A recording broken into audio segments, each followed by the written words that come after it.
Contented that the issues facing the everyday lives of the people of Staddle had been lessened, and that the closest threats to its borders had been quelled, I could now aim my focus at the Midgewater Marshes. Lying in wait for me were goblins, Nikabreakers, and hopefully some sign of the Ranger Mundel's presence. Greatest in my mind amongst these were the goblins.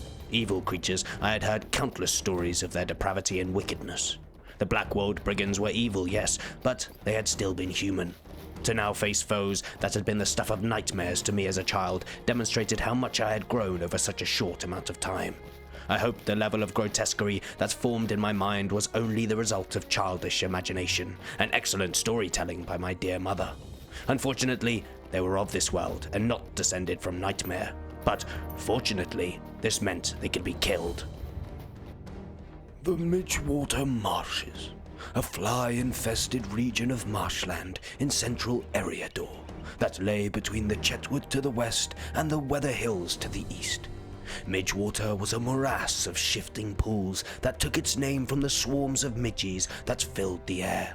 In the central regions of the marshes dwelt the Nikabreakers, night creatures of cricket kind. The strange beauty of this area did not sufficiently counteract its deep unpleasantness. The boggy ground sucked at my feet, perpetually hindering my journey, and swarms of biting midges assaulted any exposed skin without relent. Managing to break through all else was the incessant sound of what I instinctively knew to be these Nikabreakers.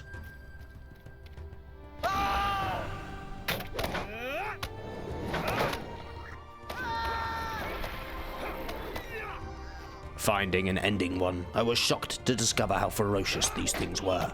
They appeared as unnaturally overgrown crickets, but they fought like rabid dogs.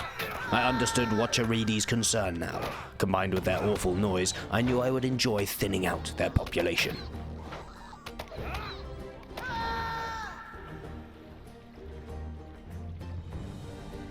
During this purge, I also managed to extract enough fennel seeds for Eldo Swatmidge's remedy to help heal Longo Daegwin's hound, Gar.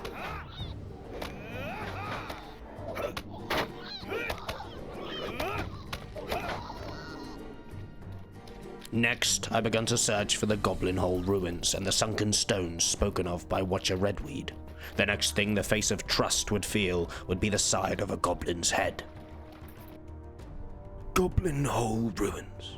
Little is known of this ancient pile of rubble, except that goblins have chosen to roost here, a cause for concern to the men of Bree. Goblins. Sharp claws, jagged teeth, rusty swords. Keep the hammer between us, and this will all go perfectly. Imagine it's a Blackwold. Humphrey, he just threw a cursed pot of fire at my head. In those ruins, I learnt that fear and anxiety were easily overcome by pain and anger. Sorcerous urns that exploded like fireworks with no use for beauty did nothing but ignite my own bloodlust. After the first goblin was felled, I could hardly remember what had happened. All I knew is that a thing from story lay dead at my feet. Before long, 2 more had been dealt with, and I was stood outside the sunken stones. Here I met goblins more alike to my expectations. My fear had been overcome by now, so the lack of incendiary weapons did not mean I was overcome by my anxieties.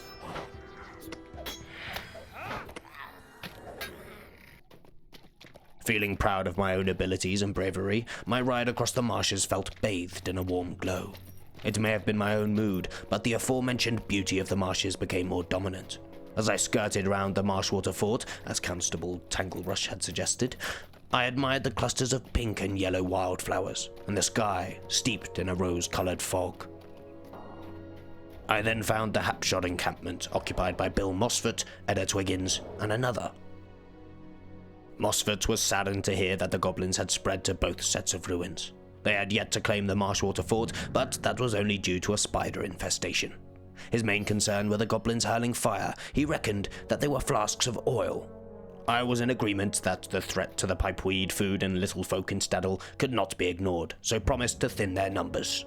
Can I speak with you a moment? I then spoke to the other man, named Roderick Nikafriend, who was odd.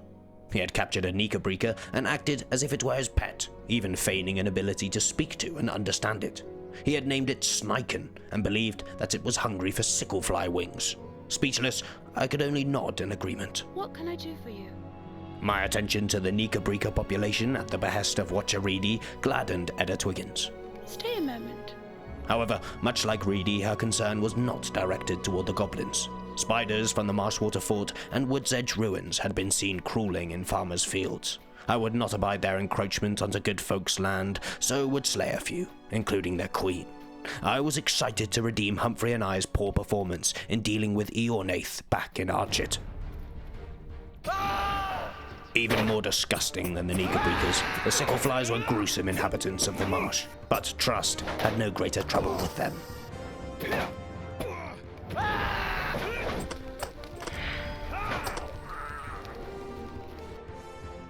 Marshwater Fort.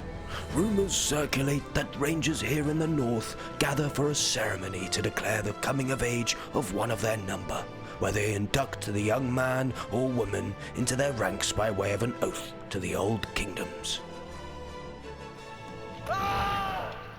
The marsh spiders were certainly akin to those on Sprigley's farm. I destroyed all in my path before finding their queen.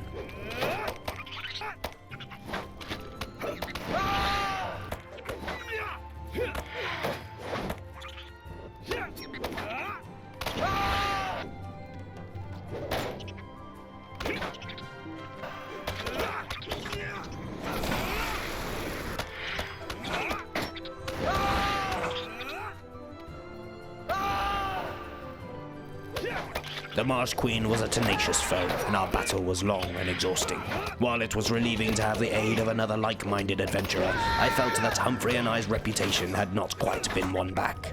But I did not dwell on this. More importantly, the threat had been neutralized.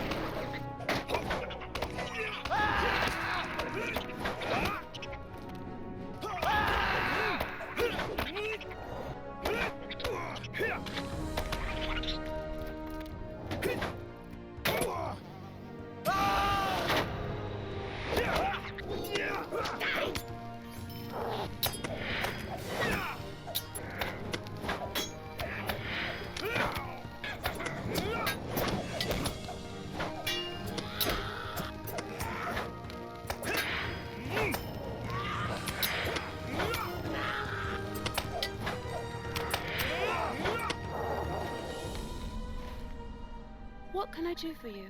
With the spider and Nika-breaker danger diminished, Twiggins was able to redirect her efforts to the goblins. How can I be of service? Nika Friend accepted my collection of sicklefly wings, and Sniken seemed to enjoy the treat.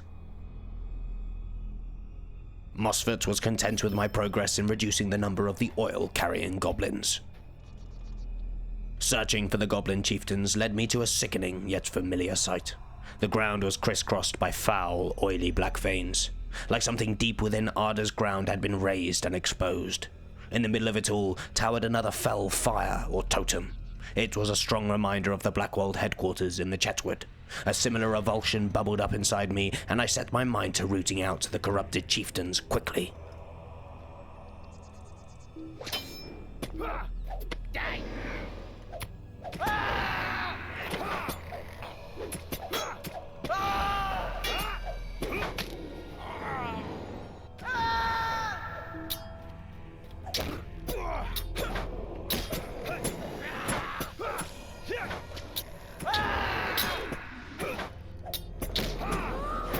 Humphrey and I made short work of them, and I returned to Mosfet. What I had seen within both the Blackwold and Goblin camps was almost identical, and I wondered if they were perhaps in league with each other, or at the least, served the same master. Mosfet was satisfied with the work I had done here, and told me to report back to Watcher Redweed. Before I could return, however, I set off for the Mustering Cave, where I hoped to find some sign of the Rangers, or a clue as to their whereabouts.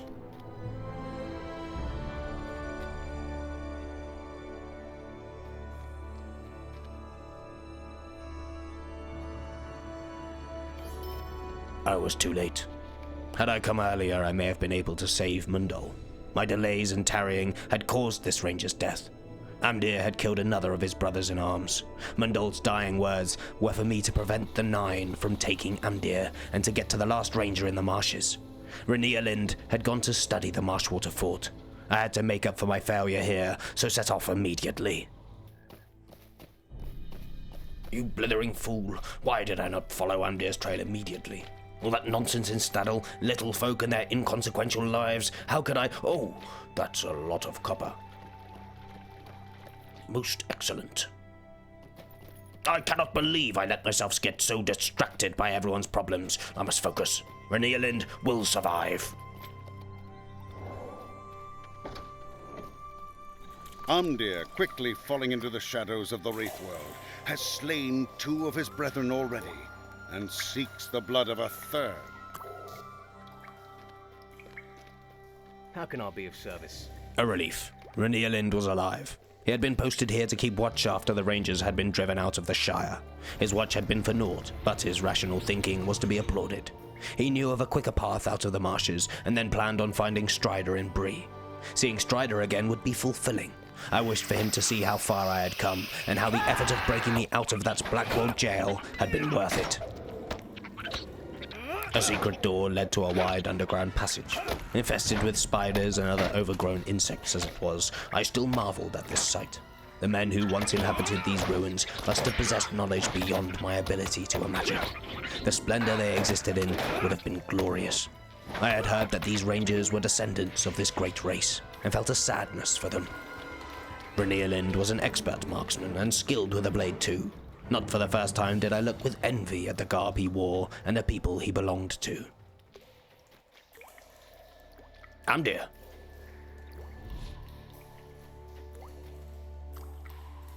Renialind, stay back. Beware his scream. No, he's really not. Stop moving towards him. No, for the sake of the Valar, restrain yourself, you fool.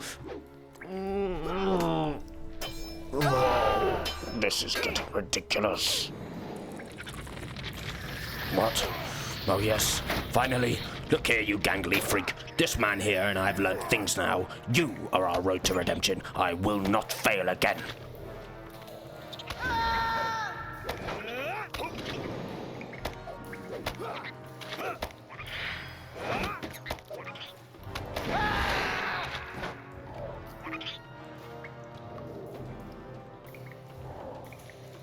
Greetings.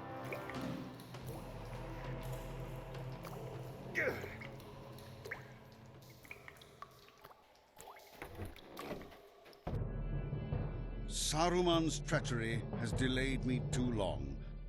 I can only hope that Frodo and Sam have left the Shire. Without my aid, their road will be a perilous one. Frodo must rely upon the Rangers and your prowess to see him to the end. Renialind was another name in the increasing list of rangers killed by Amdir. Whether it was due to their guard being let down through their close relationships with him, or whether Amdir had become more powerful did not matter. The only ranger left to speak with was Strider. Renialind's final moments were spent telling me where I could find him, in the Prancing Pony Inn in Bree. There, Barlam and Butterbur would know where to find him. The ride back to Staddle helped to cool my mind. Had I ridden immediately to the mustering cave, I may have found it empty. If all had gone well, I might have been able to save Mundell, but returned to Staddle to find that the Blackwolds, boars, bears, Neekabreekers, or goblins had claimed the lives of several of the little folk, or find a town under siege much like Archet. I could not have known what the best path to tread was. All I could do was pick one and forge ahead. This clairvoyance helped my decision-making. Before setting off to Bree, I would conclude my business in Staddle. There was still a sick dog. I had been asked to help, and I would not go against my word. Oh, woe is me. With the fennel seeds acquired, Eldo Swatsmidge quickly brewed up a remedy for Gar, and I left to deliver it. What do you need? I also reported back to Watcher Redweed. Would you do something for me?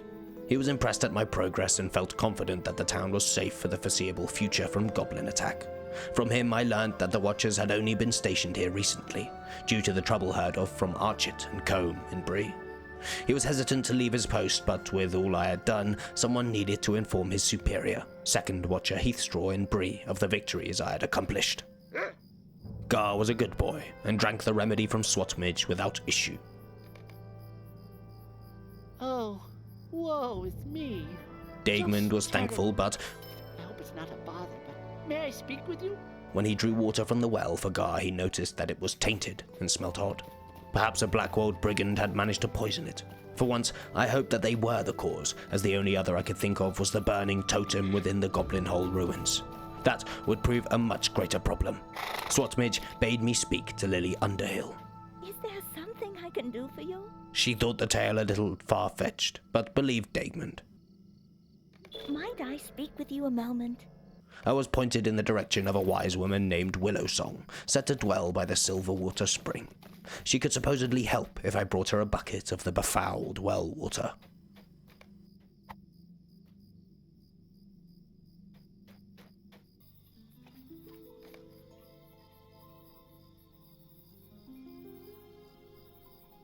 What can I do for you? I had never met anyone like Willowsong. Greetings, friend. Will you lend me your ear? Possibly Galadriel in my dream, but this woman did not resemble an elf. She reminded me of the river maidens I had heard about, and her abode did much to make me believe this. She was beautiful and soft-spoken, and fortunately knew how to remedy the situation.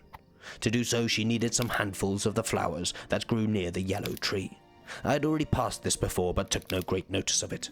Willowsong claimed it was once a place of peace. Greetings to you. You may be of service to me. I left Silverwater Spring feeling refreshed and hopeful. Willowsong had cleansed the water, and all I had to do was pour the bucket's contents back into the well. She had identified the source of the corruption to be from men, which was relieving. The goblin's reach had not spread all the way to Staddle, under everyone's noses. Please, leave me to my sorrow. Dagmond was surprised at the method, but it worked. The well water was once again clean. The path I had chosen was positive. Had I left Staddle after the death of Renialind, who knows how many would have drunk from the well and become sick. Hello there. Might I speak with you a moment? While packing up my things, I caught the attention of Sarabeth Lowbanks. She simply needed a delivery of a work order to Bree. I was headed that way anyway, so said it would not be a problem. My time in Staddle had come to an end. I had experienced many heartwarming moments here, and a little more of halfling culture. Here, I felt like a true man of the people, helping all those in need, no matter how small their issues. The losses of Torredan, Mundol, and Renialind weighed heavily on my mind, and the threat of Amdir was still present. That being said, there were still loose ends. The true leader of the Blackwold Brigands still eluded me. I had now thoroughly explored all trails in Archet, Combe, and Staddle, and it was now time for me to move on. I hoped Strider and Bree would have more answers for me, but I couldn't hide my anxiety that was growing. What lay beyond Staddle I knew not. It was all becoming much larger than I had anticipated. Could a man like me, from such a small town, truly make as much a difference as I wanted? This adventure certainly had legs, and I was starting to worry that I would never see the gates of Archet again.